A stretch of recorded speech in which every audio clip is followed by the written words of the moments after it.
So I'm here on SEOSiteCheckUp.com. And there are lots of tools like this. This is an example of one of them. And it's a free site, and you can just type in your website address. So here, I was just going to do Tater Crisps, so don't worry about that. I'm copying the address over here, and I'm going to just do Control and V to paste it in, or just type it in. And then you can click on Checkup. And it takes a few seconds to go through. Now, just be aware, it's going to give you a whole pile of stuff. You don't need all of that, okay? So just look through the report and pick out the different bits and pieces. So as you go down, it highlights the things that are bad and are good. Some of these we're not covering in class, okay? And you don't necessarily need to go through them. So, for example, if you wanted to see and these pop-ups keep coming up, which is quite annoying.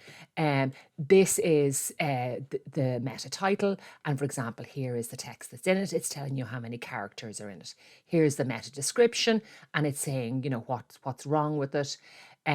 Here's a preview of how it would look, and again, these annoying pop-ups.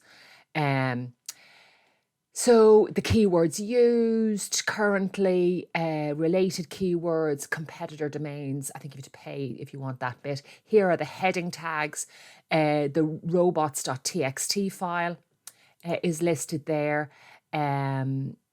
A sitemap is there as well. Any links that aren't working, the alt text, and a whole pile of things. And you can just take screenshots, and do your Window Shift S to take a little screenshot of anything you want. Now, it does get annoying. You have to keep closing things out of the way, but it's just a handy sort of online way of looking at your website.